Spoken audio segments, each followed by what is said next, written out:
Who'd have thought that a small town in the south of Poland would be the roller coaster capital of Europe?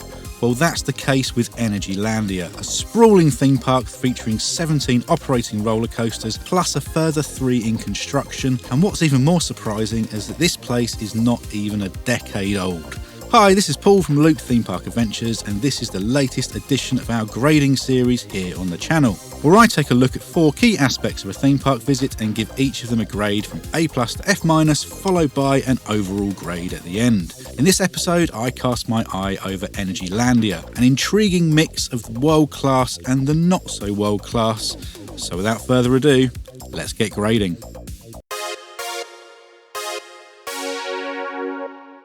It's impossible to discuss Energylandia without mentioning the word roller coaster, because there are 17 of them. Count them. And with 2 more set to open imminently as part of the new Sweet Valley area and a further coaster announced for later this year or possibly next year, it won't be long until they hit 20, which would equal the most of any theme park in the world.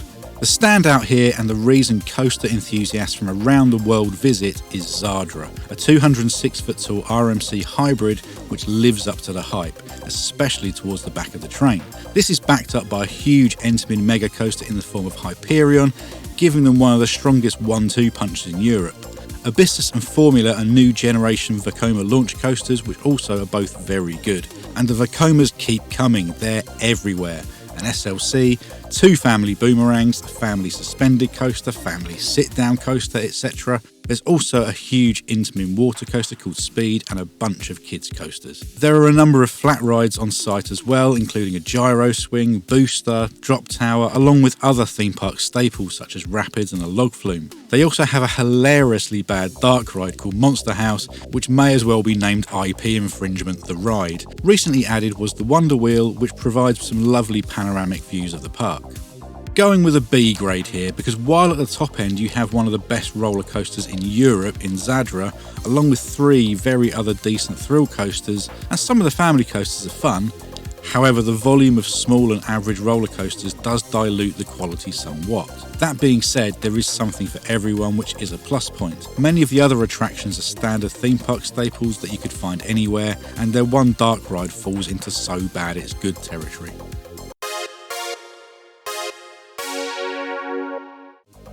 So, how do I accurately describe the look and feel of Energylandia? Because it varies wildly from the sublime to the bizarre to, am I at a fun fair and why are there characters from Finding Nemo and Madagascar staring at me? It feels like a park from 2 separate eras, despite being less than 10 years old. Once through the entrance, the front half of the park is quite tacky, with little in the way of coherent theming. The aforementioned IP infringing characters are there, and very much the vibe of a permanent funfair installation, all set to the incredibly irritating but frustratingly catchy Energylandia theme song, which is Europe's answer to It's a Small World, an earworm if ever there was one. But as you progress through the park and reach newer areas and attractions, it all starts to improve. The Moya Formula Plaza is basic but functional, and once you take the walk underneath the road, it's almost like visiting a different park. Dragon Zone is a wonderful oldie-worldy village, and Aqualantis brings the Waterworld vibes, albeit without being totally finished just yet, something I believe they're working on right at this moment. The upcoming Sweet Valley area also looks as though it has plenty of attention to detail. Final note is that you should definitely wear your comfy shoes, as you'll be doing a lot of walking, not least in the queue lines. Zadra and Hyperion in particular have lines that feel like they go on forever. Is C+ harsh? I don't know. It's such a mess of theming that a grade somewhere in the middle feels fair. However, the fact that the new areas and attractions are a massive upgrade on the older sections of the park is very promising for the future. Continue on that path and maybe give some attention to the front half of the park, and Energylandia certainly has the potential to get into B grade territory, as demonstrated by Dragon Zone, but for now, C+ seems reasonable. It was a very quiet day when I visited, so it's hard to get an accurate picture of how Energylandia operates on a busy day, but with so many attractions, the word on the street is that the lines seldom get crazily long. I really didn't have to wait around for anything for any significant length of time. There were points where Zadra was only on one train, but a second was added once the queue started to grow.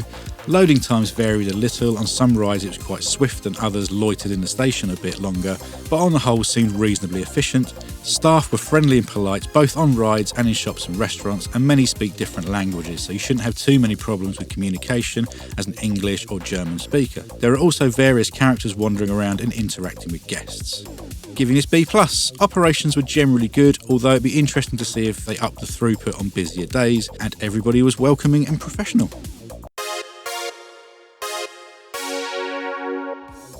Adult day tickets start at 179 Polish zloty, which is around £33, and my 2-day ticket came in at 319 zloty, which is about £59. A very fair entry price considering the volume of attractions on offer, and probably slightly cheaper than the average cost of a European theme park.